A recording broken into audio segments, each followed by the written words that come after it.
magsalat tayo ng ampalaya. Ang gagawin natin ay hugasan muna natin ang ating ampalaya. Ito ang isang sandali. Hugasan ko na ito kaya slice na natin siya. Kinuha ko lang yung buto. Dahil mataba siya, malapad. Pag slice ko ito nito siya. And then, slice ko na.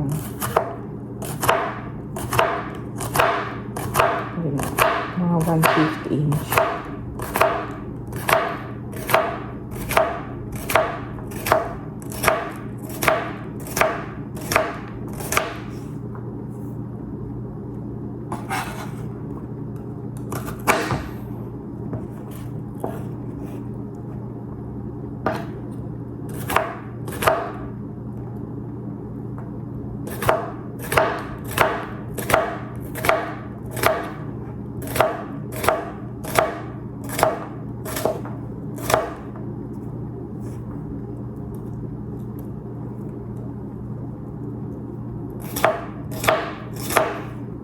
Okay.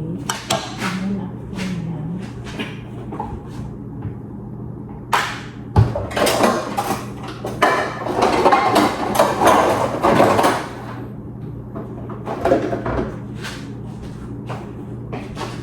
Ito ang palaya na ito ay mapait masyado. So, ang gagawin natin ay ilalagay natin siya sa bowl.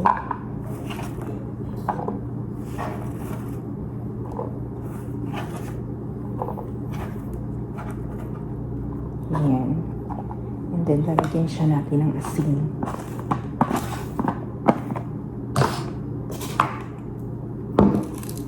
Okay lang kahit madami. Mga 1 teaspoon lang yun siya. Kasi squeeze naman natin ito.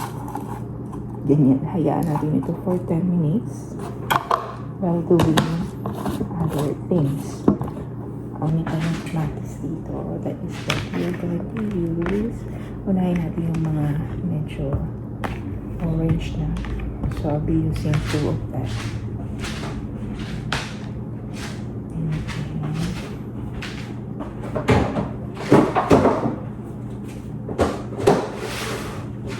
Maybe gamit tayo ng kalahas. 1/4 lang ito.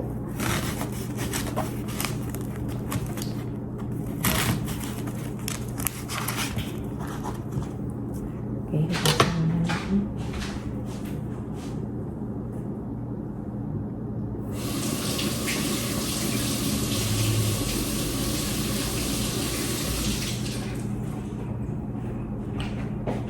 So, hinog na ito pero tingnan nyo, hindi pa masyadong ano yan.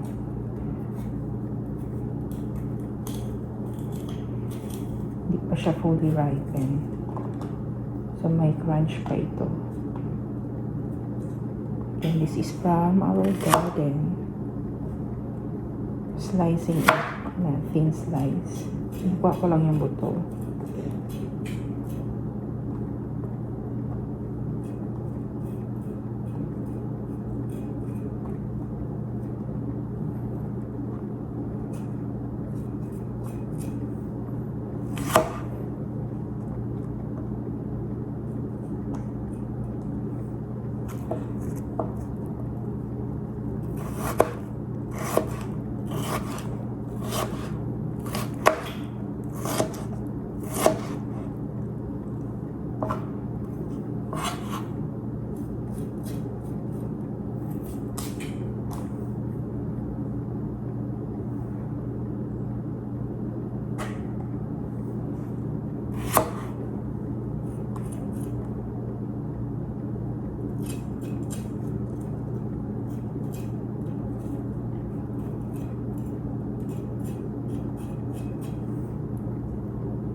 I think okay na yung isa.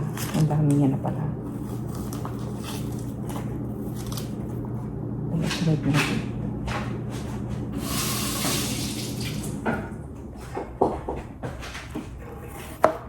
Hindi natin siya lutin kasi hindi naman kakainin ito. Ako lang kumakain ito pero si ayaw niya. Ganun lang natin siya.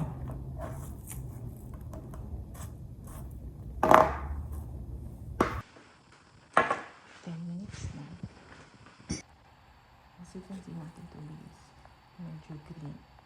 That means na natanggal yung medyo pait ng konting pait ng palaya.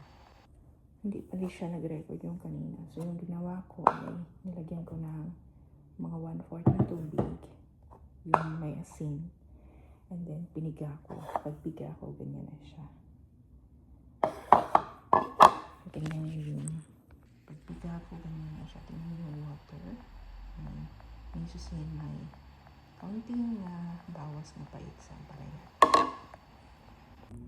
So yun ang purpose nun. And then lalagay na natin yung ating kamatis at sibuyas. Kamatis at sibuyas. Yung sibuyas, diba 1/4 yun? 1/8 lang ilalagay ko. Ang dami. Ayun.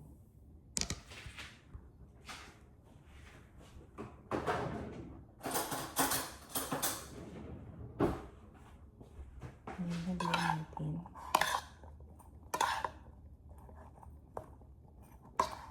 Kung gusto nyo lagyan ng suka, lagyan nyo lang siya. Ako, hindi ko lang siya lalagyan kasi so namin fresh lang siya. At yung asin lang ng kaunti sa kamatis. Ganyan lang.